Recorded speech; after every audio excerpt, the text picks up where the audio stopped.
Hello, and welcome to another episode of Wait, Wait, Don't Tell Me. Spelled W-E-I-G-H-T. Yes, which is funny. It is a visual joke. And for all of you NPR nerds out there, you'll understand the reference. Double entendre. Yeah. This is a French show now. Hi! What's an entendre? I'm not going to tell you. I don't even have a single entendre. You got a D in French, so I'm not going to tell you anything. Okay, so welcome to We Only Look Thin. My name is Katherine Weigel. And my name is Donald Weigel. And both of us only look thin. My name is Mr. Katherine Weigel. Yeah. So today we are going to talk about ourselves, our favorite subjects. And the weight that we are and were. Yeah, the weight we were. See, that's another... we came up with a lot of different names for our podcast before we settled on We Only Look Thin. And the weight we were is a very timely reference. Yes, we only look thin, by the way. Yeah. You have to say look thin. Look thin. So I forget. Donald, how was your week? Or are you asking me how my week was? This is falling apart, people. I'm asking you how your week was. Oh, what a surprise. So, love of my life, how was your week? Oh, gosh. Well, it was a mixed bag. That doesn't sound good. No, we are actually 2 weeks into a support group that we're doing of a 30-day challenge that we've put together on Facebook, which has been really fun and really engaging. And it's been a great way to pull some people together from different parts of our lives and listeners to support people in the weight loss journey. And it's very interesting to have a weight loss support group when some days you feel like you're eye of the tiger and totally on track, and then other days you're a total dumpster fire of bad choices, which is what happened this week.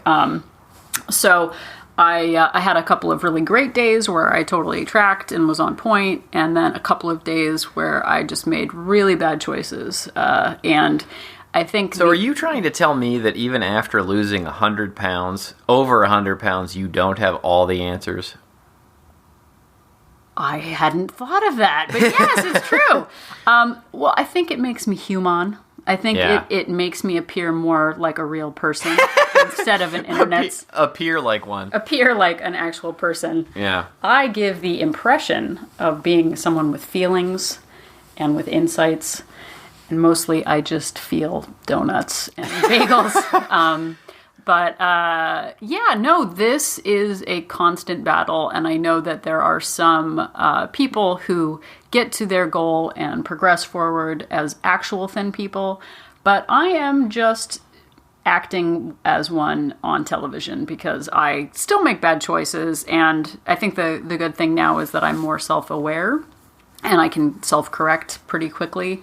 I know a bad day doesn't mean the end of the world, and so I'm making better choices today, and I'm also being more mindful of my triggers, because if I start the day with sweets, I want them all day, so I just had some shrimp for breakfast. Shrimp for breakfast. It's a thing. I just did it. Yeah. So anyway, it's been a mixed bag, but I can let go of yesterday and move forward. Fresh day today. It's fresh. Well, good. Yeah. What about you, Donald? Well, I had a weird week.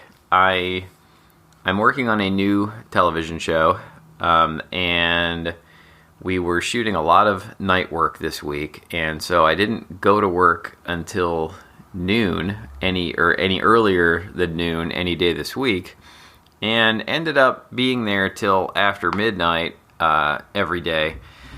And my entire life's weight loss plan is basically, it revolves around being in bed and pretty much asleep by 10 p.m. And I am somebody who loses his willpower. I don't know why I'm talking about myself in the third person all of a sudden. I lose my willpower at the later in the day that it goes. I wake up and I'm pretty rock solid, and as the day progressively goes on, I hit 7 p.m. and I start to lose that willpower. So I've basically designed my plan for myself to allow myself to... I eat healthy foods. I eat filling, nutritious foods during the early part of the day, and then after 7, I tend to indulge in junk food. I leave myself some calories for that. Well, being up till after midnight, I, lost my willpower. I'm sort of, you like to make the Gremlins reference all the time, but it's almost like at a certain point, 11 p.m., 12 a.m., I turn into this like ravenous gremlin feral individual. Snack enthusiast? Yeah, snack enthusiast. And I did not do well on Tuesday night for sure. And there are these giant bags of like Hershey's minis that were just calling my name, and he just goes delirious after midnight. Donald. I know, it's like I'm somebody else, and I managed to. So based on that, I tried to rearrange my plan and eat some more filling. I had a giant split pea soup from Trader Joe's, which is delicious, by the way. That's right, people. The podcast that talks to you about split pea soup. Split pea soup, yes. After 10 p.m. And I did much better on Wednesday, Thursday, Friday. And I considered it a real victory that I had managed to stay pretty close to my 2,000 calories, even being awake from, I couldn't sleep very late, even being awake from about 8 a.m. till after midnight every day. And I got on the scale yesterday, and I was up 2 pounds. Yay! We need to get some sound effects in here, like laser beams or clapping or something. And this was after hitting 20,000 steps all 5 days, and having a bad day Tuesday night. Monday was the holiday. And anyway, was President's Day. You probably won't hear this for a few weeks after, but thrilling podcasting. Yeah. There's still this part of me, this urge after all this time, after working pretty hard and feeling like I had been victorious, getting on the scale and seeing 2 pounds up and just wanting to throw the whole thing out the window. Like, well, it's over. So this is our last episode. we are failures. We are frauds. I'm a fraud. I don't know about you, but I'm definitely fraudulent. But in the past, I think I gave up 30 times from gaining 2 pounds. Yeah, and then for sure. Found myself up 100 pounds. Yeah, I was like, I'd do something for 6 weeks, and then suddenly I'd have a bad week and be up a couple pounds and be like, well, guess it's over. I might as well just eat myself to death. Yeah, so we did that for many, many years, and now we're middle-aged people who know a little bit better and are a little bit more patient. And today we're going to inspire you to be a little more patient. And, to point out that getting on the scale one time is just a data point, and it's easy for me to say that, but you need to collect that data and you need to be aware of what's going on, but you also need to be aware that it's just one time on the scale and that you've got the rest of your life to do this, and it is the rest of your life. It's not about a diet that's going to quickly fix anything. It's about making a plan and sticking to it forever, and knowing that there's no finish line and that you've got to work these things into your life and you've got to do them. You've got to keep doing them because you have the rest of your life and you want to be a certain weight for that rest of your life. Well, and a lot of times I will think to myself, and I think I've said this before, it's like, the title of your autobiography is not The Day Donald Was Up on the Scale 2 pounds and Gave Up Weight Loss Forever and Gained Back 100 pounds despite the 2 pounds that he gained. I'm just going to show those 2 pounds who's the boss of these pounds. Mostly because that title would not fit on the cover of the book. I like very small, long titles. Very small font. So we are going to talk a little bit more about the scale, why you should use it, what it tells us, and that it is not a perfect measurement of progress, and that there are many other ways to get data. But if you don't, to kind of start off, if you don't collect data, you don't have any way to measure your progress. And one really big way to determine your progress, whether you're at work or at home, is to measure your progress with data. And data includes weighing yourself. So let's say, for example, you're at work and you don't have any metrics. There's you need to make 10 calls a day. You need to bring in this much money. At the end of the day, you go, well, I don't know, I did good stuff, but I don't know really what I did. And if you're eating food and not measuring what you're eating, if you're trying to lose weight, but you're not getting on the scale, or you're avoiding the scale because you don't want to see the truth of it, the truth is still there. And I know I avoided the scale for years, thinking magically it would just make the truth of my weight go away. Turns out, not so much. Yeah, and it's important to even if the scale is discouraging to you, you've got to check in with it every so often, and or something. You've got to measure yourself. You've got to do something to make sure that what you're doing is working and that you're progressing. Your father, my father, not the people of the audiences. Not the people listening, but yes, your father sent me an article recently there's a technology writer that we both really like. Not me. Yeah.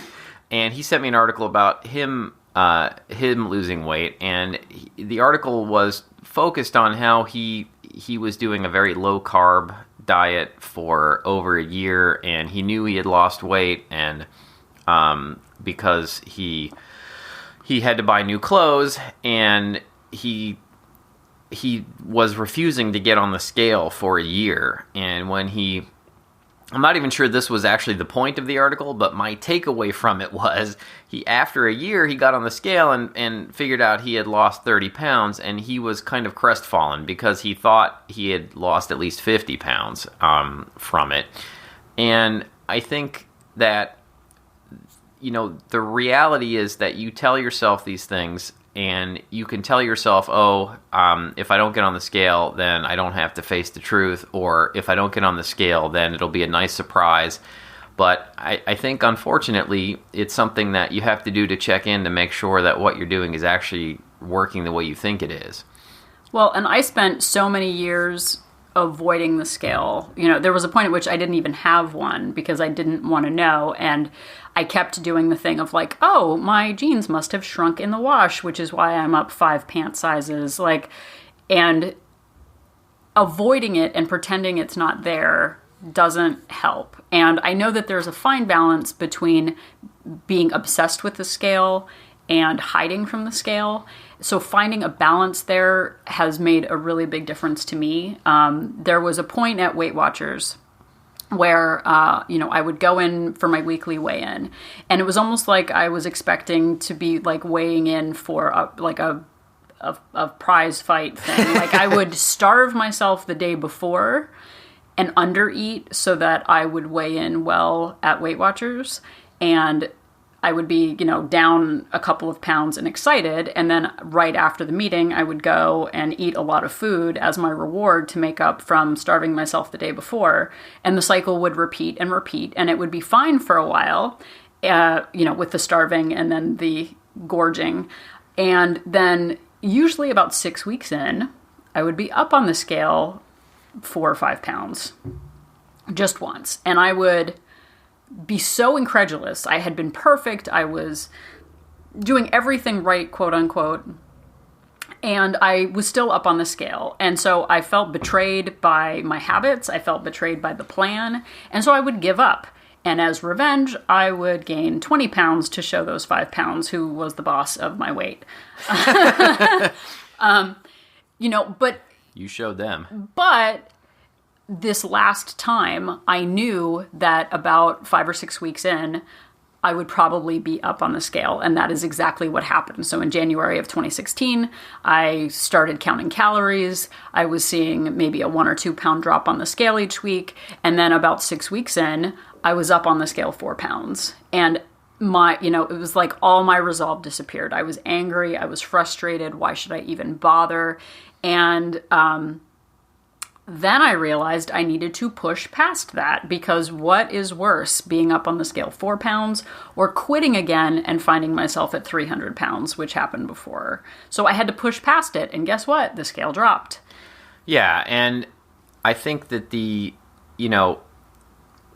idea that there's this, finite point in time that you have to worry about is something that really changed my life, is to get rid of that notion and realize, I'm not on a diet. Like, I'm on my life. Like, it's not about being up, 2 pounds this week.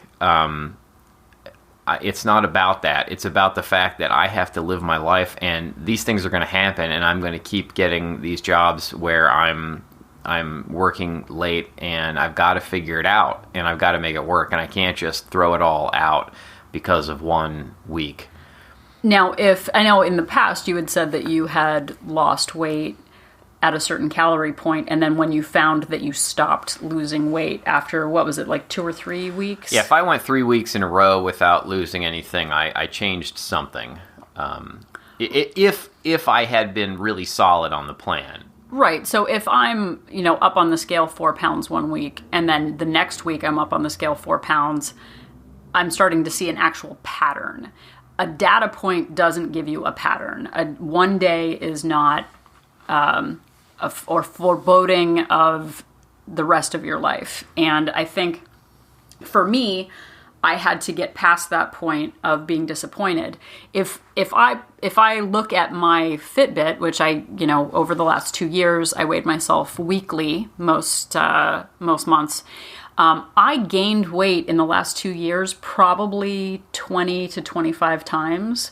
And, it looks like a topographical map of the Rockies. It's not like it is definitely a trend over time going down, but it is not, a water slide down to my final goal weight. It is very jagged. And even now, down around my goal weight, I was up on the scale. I'm weighing myself daily right now, just after the new year, just trying to get my head back in the game. But because of, my time of the month and how much water I'm drinking and how much sleep I'm getting and how many carbs I have, on Monday I was at a weight that I was very happy with. And by Friday I was up on the scale 6 pounds. Now, 1 pound of actual fat is represented by 3,500 calories. That's 3,500 additional calories, on top of what you're burning. Above what you're burning. So when Donald was up on the scale 2 pounds and came in looking like Charlie Brown, when Lucy pulled the football away, he was upset. And it's not to say that we're like, oh, we're up on the scale, awesome data point, like high five. It's like, it's still crushing because you're like, God damn, I worked really hard.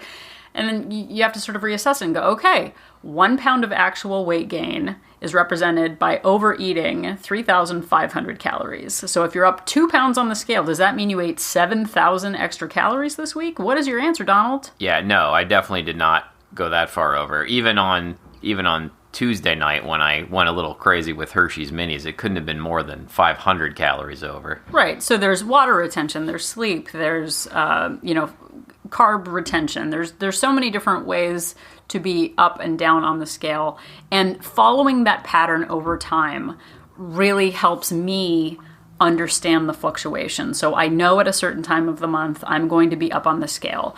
It's represented by the scale, it's represented by how tight my clothes are, and whether you get on the scale or not, having articles of clothing that you can wear as kind of your benchmark. How tight is your belt, or what notch are you on? Even if you don't wear a belt every day, put it on once a week to see what notch you're on. And we've made it a point of getting rid of our larger sized clothes because we don't ever want to give ourselves the opportunity to go back into that, and having them around as a crutch, is just unacceptable. Well, and that's what I used to do. I had anywhere from a size 18 to a 24 in my closet to accommodate for those times where my clothes shrank in the washing machine. And I made a conscious effort this time to get rid of clothes, one, that were too small, When I was 250 pounds, I had clothes that were a size, 16, and I got rid of them because I didn't want to wear them as, an anchor or chains around my neck of disappointment going like, look at you, you're a failure and you can't fit into the clothes that you had. But then also just getting rid of the larger sizes so that you're not tempted. After the holidays, I was up a few pounds. And, I've said this before, but I was like, if I can't fit into these pants, I am going to have to wear like tinfoil clothing because I am not giving in to that, oh, it's just a couple of pounds. It's just a couple of pounds, because that's how I find myself back up on the scale 20 pounds and surprised that, I'm back in my size 24 jeans. Yeah. And I've made it a habit to purge. Like as soon as I feel like something's too big on me, I've made a habit of purging. I know that's a champagne problem to have, but it's important to me mentally to not have that fallback plan of, oh, well, I've got these larger clothes if I gain the weight again. And I, right now I am wearing the smallest size that I have worn as an adult. I was probably 10 years old the last time I fit into the clothes that I'm wearing right now. And like I was up on the scale a few pounds and my pants were tight and I was like, well, this is it. Like this is my life in tight pants because I am not giving in to those bad habits that allow me to get farther and farther from my goal. And for our listeners out there, the scale can be a great measurement. It can also cause a lot of anxiety if there is a lot of fluctuation, but I think it helps keep me honest. And whether you weigh weekly, monthly, daily, the more you can see it as a single feature of your weight loss, I think the better you are at seeing it as a lifestyle and not just about the number on the scale. I think you have to know yourself too, and your mental attitude towards all of this, as opposed to your physical attitude towards all of it. I make myself weigh myself every week. Every Saturday morning, I weigh myself whether I want to or not. But I don't do it more than that because I don't like to be discouraged by the sort of vagaries of the day. I don't like to do it multiple times a day. I don't like to do it multiple times a week. But I know sometimes you do to keep yourself a little more honest. I do. When I am feeling like I'm overindulging in food, which I had this week, getting on the scale and seeing that immediate response. And I know, I didn't eat, 3,500 calories times, 7. We're not maths majors. We're not maths. We're not, there's no device that can calculate that. No, there's no calculator feature. It's not something that's going to happen in our lives. Don't even tweet us about it. Everybody's tweeting us numbers. We don't need them. Yeah, we don't need them. No. But it keeps me grounded. And then, but looking at the larger picture, like Donald said, he was up on the scale 2 pounds. He's walking 20,000 steps a day. Like him of 3 years ago would have been looking for a rascal to ride around in so he didn't have to walk to the kitchen at work. And now he's, his goal is to walk everywhere as much as possible. Yeah, and park in the farthest away parking spot and all that good stuff. We did that a few times yesterday. Parked in very far away parking spots. We did. And our threshold for, indulging, like yesterday I was like, oh my gosh, I've had so much so far this morning. And I was like, oh wait, I had an apple and a banana and a hard-boiled egg. And here I was going like, oh, I've eaten so much today, which I think is why it's important also to, when we're talking about the data of the scale, is to keep the data of what you're eating and to track everything you're eating. I hear so many people that say, I feel like I'm doing everything right and I'm just not losing or I'm still gaining. And there's a reason that's happening, and it's usually because you're fooling yourself into thinking you're not eating as much as you are. Well, and there is a confirmation bias. We want to believe that we're making the right choices. I did everything right this week. Well, I did go out for breakfast and lunch, I didn't actually hit my step goal at all this week, and I haven't had anything but carbs for 5 days. If you have to go back and guess at what you did, it's a lot harder to look forward to see what went right and what went wrong. So I know that I didn't hit all of my metrics this week. I was over on my calories a few days. I didn't get in my step goal. And if I hadn't kept that data, I wouldn't know. So the scale is a great tool. And if, that email that my dad sent you with the article from the guy, you can't be mad about data you didn't collect. Like, he was mad he was down 30 pounds, and I'm sure a lot of our listeners would go, oh my gosh, I'd love to be down 30 pounds. But if in the end you're angry about it and you didn't collect the data as you went, you can't be angry that you didn't lose more. If you don't know how much money is in your bank account and then you look and go, what happened? It's like, well, if you're not measuring that, you're not going to get the result that you want. Yeah, exactly. And it's important to keep yourself grounded in the data and not just float along and think you're doing the right things. At least as far as I'm concerned, it is. Like we've said, we don't have all the answers, but we know what worked for us, and what works for me is strictly counting everything. And not fooling myself. I've said this before, but I would just kind of like put some mayonnaise on something and be like, oh, that's a tablespoon, and found out later when I actually started forcing myself to measure these things that I was putting maybe 3 or 4 tablespoons on. Well, and the article that you mentioned that my dad sent, the guy had a very specific metric on carbs. Yeah, he was eating like between 30 and 50 net carbs a day. And, I don't want to, anybody who, if that's your thing and you could do that for the rest of your life, then that's great. But I don't, I couldn't eat like that forever. I have found that what works for me is asking myself, can I do this for the rest of my life? And whether the science of eating 30 to 50 net carbs is right or not, you got to ask yourself mentally, can I do this forever? Because as soon as you stop doing it, you gain the weight back. Well, and we also have, encountered people, and this is something that I've had to get really honest about in the last 2 years. Any diet can be successful. It doesn't matter what it is.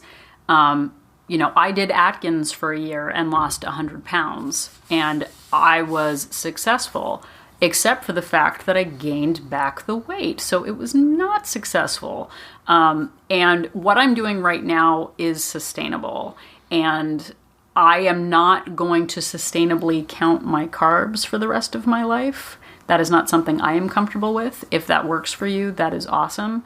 But I know so many people who go on crash diets who I'll just get off this 30 pounds and then I can coast again until I gain back the 30 pounds and then I'll do the diet again and I know it'll work and it'll get me off, 30 pounds. I don't want to friggin' lose weight again. Like, I don't want to do it. I would rather be mindful, be aware, and correct myself within a margin because I know I'm going to fluctuate 5 to 8 pounds a month. And that's okay. And I know that if I get to a certain weight, I've got to really dial it back because I'm making too many exceptions. So my threshold for change is a lot less. If my pants don't fit, I'm not buying bigger pants. Yeah. And this is it. Like, these are the clothes for the rest of our lives. Yeah, which is also weird to think because I used to have so many sizes in my closet. I do still have my size 24 jeans that I put on every once in a while just to marvel at the difference because I still sometimes feel like if I'm up, like I was up 2 or 3 pounds, I was looking for clothes the other day and I was like, I'm up 2 pounds. Like, guess I'm an XL again. And no, it was just 2 pounds and I'm still the same size that I was. So my body... And you'll get those pounds back off. Yeah. So in terms of a takeaway for the scale, measure something. You can get a tape measure to measure your waist. Or a piece of string if you can't afford a tape measure. Or if you don't want to pay attention to the number, because I know numbers can get overwhelming at times for people. If you take a piece of string, put it around your waist, and put a little pen mark on it to see where the string is around your waist, and then every week go back and see, are you smaller or larger? Use that as a benchmark. Get on the scale. Get an actual tape measure. Have a pair of pants that you fit into right now. try them on every week to make sure that you still fit into them. Yeah, you've got to know that what you're doing is working, and you also have to be able to face the music when you know you're not doing what you should. Yeah. So that is our wait episode. Wait. Can we say wait? Don't tell me if we spell it with a W-E-I-G-H-T. We're going to be sued by NPR, but they're not getting much funding these days, so I think we'll be good. We'll be all right. Yep, I think we'll be fine. So what do you do? What do you measure? Are you okay with the scale? Do you see it as, a jagged constellation, or do you expect it to just be just a flat line down? Because yeah, we'd love to hear what works for you and what doesn't in terms of getting on the scale, not getting on the scale, how you measure, how you keep track of how you're doing. And I love hearing new ideas. I'm definitely still, I think we both are still open-minded about different ways of doing this. Yeah, and I just know that I need to keep being honest, keeping myself accountable to my choices, and watching for those moments where I don't want to get on the scale. I see that as a warning. I don't want to try on the pants. I don't want to, when I start avoiding things, that's when things go south. So we don't want things to go south for you people. We want them to be north. North. We definitely want to keep going forward and upward and not that we have any problems with the South. No. Anyway, well, thank you for listening. Please rate and review us. Share with everybody you know. You can find us on Facebook. We Only Look Thin. WeOnlyLookThin.com. We have a Twitter account at We Only Look Thin. Instagram. Catherine does a wonderful job posting things. I'm wonderful and inspiring. Yes. So thanks for listening. Be good. Go weigh yourself. Go measure something. And don't forget that we are an inspiration. Nation.